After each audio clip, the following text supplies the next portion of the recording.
અંતરિયાળ વિસ્તારમાં થોડાક વર્ષો અગાઉ ચડોતરું થવું તે સામાન્ય બાબત માનવામાં આવતી હતી। સમય બદલાયો અને તે પ્રથામાં પણ સુધારો થયો।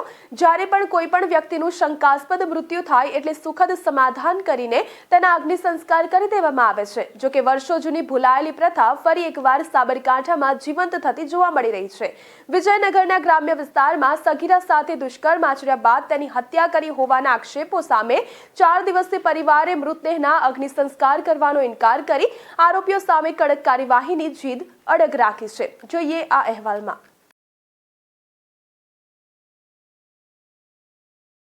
વાત છે સાબરકાંઠાના વિજયનગર તાલુકાના ધોળીવાવ ગામની, જ્યાં સગીર વયની દીકરી સાથે ધોળીવાવ ગામના જ 2 ઈસમો દ્વારા દુષ્કર્મ આચરવામાં આવ્યું હોવાના પરિવારે આક્ષેપ કર્યા છે।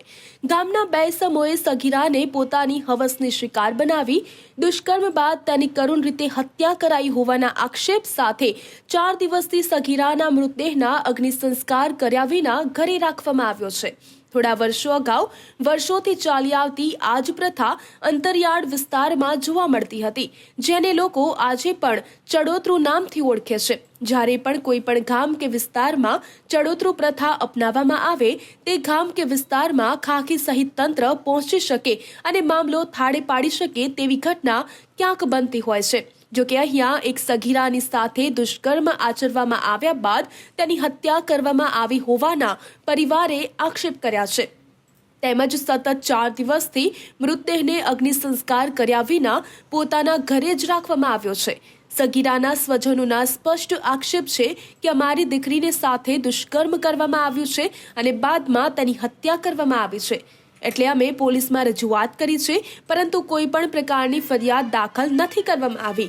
જ્યાં સુધી ફરિયાદ દાખલ કરવામાં તેમજ આરોપી સામે કડક કાર્યવાહી કરવામાં ન આવે ત્યાં સુધી પરિવારજનો અગ્નિ સંસ્કાર કરવા માટે પરિવાર સહમત નથી।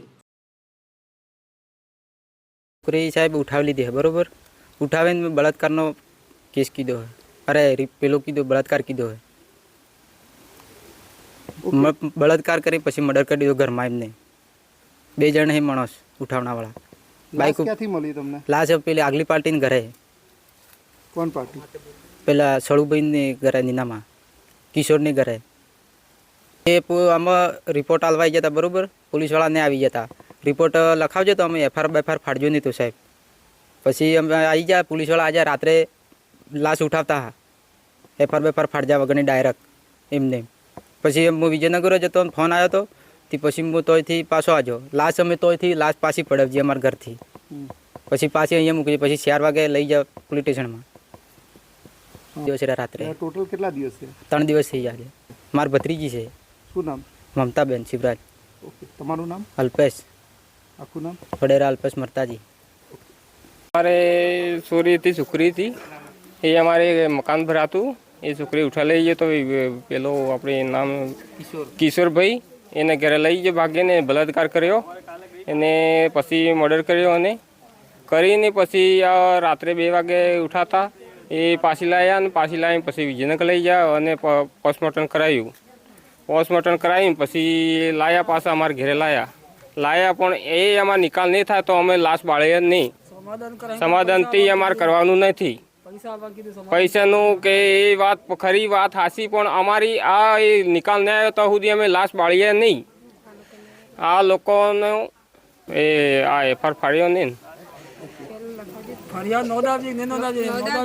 નોંધાવી પણ એફઆઈઆર ફાડ્યો નહીં। વડેરા કમલેશભાઈ ધુળાજી। 4 દિવસ અગાઉ રાત્રિના દરમિયાન બનેલી આ કરુણ હત્યાની ઘટનાને પગલે સમગ્ર વિસ્તારમાં ભારે ચકચાર મચી છે। સગીરા સાથે દુષ્કર્મ આચરવામાં આવ્યા બાદ તેની હત્યા કરવામાં આવી હોવાના આક્ષેપને લઈ વિસ્તાર સહિત જિલ્લાભરમાં ભારે ફફડાટ વ્યાપ્યો છે। એક તરફ રાજ્ય સરકાર તેમજ સ્થાનિક તંત્ર અંતરિયાળ વિસ્તારમાં આ પ્રમાણેની ચડોતરું જેવી પ્રથા સંપૂર્ણપણે બંધ થાય તે પ્રમાણેના પ્રયાસો છે તે કરી રહ્યું છે। તેવામાં ખેડબ્રહ્મા, પોશીના જેવા અંતરિયાળ વિસ્તારો બાદ વિજયનગરમાં પણ ચડોતરા જેવી સ્થિતિ નિર્માણ થવાને પગલે આવનાર સમય પણ હવે વિજયનગર સહિત આસપાસના પંથકમાં હચમચાવી રાખે તેવો ઘાટ સર્જી શકે છે। હાલના તબક્કે પરિવારે 4 દિવસથી સગીરાના મૃતદેહને અગ્નિ સંસ્કાર કરવાને બદલે પીએમ કાર્યવાહી બંગલો કરાવ્યા બાદ પોતાના ઘરે રાખવામાં આવ્યો છે। આ સાથે જ પોલીસ તંત્ર દ્વારા પણ મૃતદેહના અગ્નિ સંસ્કાર કરવામાં આવે તે પ્રમાણેની સમજાવટના પ્રયાસો હાથ ધરવામાં આવ્યા છે. જો કે પરિવારે પોતાની જીદ મક્કમ રાખી સતત ચોથા દિવસે મૃતદેહને અગ્નિ સંસ્કાર કરવાને બદલે તેને ઘરમાં ચડોતરું પ્રથા સ્વરૂપે મૂકી રાખ્યો છે. માધા બપોરા તો એ દિવસ આ લોકો આવે ને મારી છોકરીને કિડનેપ કરીને લઈને જતા રહ્યા હતા. બળાત્કાર કરીને મારી છોકરીને મારી નાખી હતી ને એને ઘરે જ લાશ મૂકેલી હતી ને પોલીસવાળાને પણ અમે કીધા વગર લાશ લઈને રાત્રે 2 વાગે લઈને જતા રહેતા હતા. અમે રસ્તામાં જતા લાશ પડવજી લઈને પાસે આવીને કિશોરભાઈને ઘરે મૂકી દીધી. હાલ મારા ઘરમાં છે. દિન પ્રતિદિન અંતરિયાળ વિસ્તારના અશિક્ષિત લોકો પણ શિક્ષણના માર્ગ તરફ દોરાઈ રહ્યા છે. આ સાથે વિજયનગરના ધોળી વાવમાં સગીરાના મૃત્યુ બાદ શરૂ થયેલી ચડોતરું પ્રથા આગામી દિવસોમાં કેવા પ્રકારનો માર્ગ અપનાવે છે અને કયો નિર્ણય લે છે તે ખૂબ જ મહત્વનું બની રહે છે. જો કે હાલના તબક્કે પોલીસ તંત્ર સમગ્ર મામલે સંપૂર્ણ નિષ્ક્રિયતા દાખવતું હોય તેવો ઘાટ સર્જાયો છે.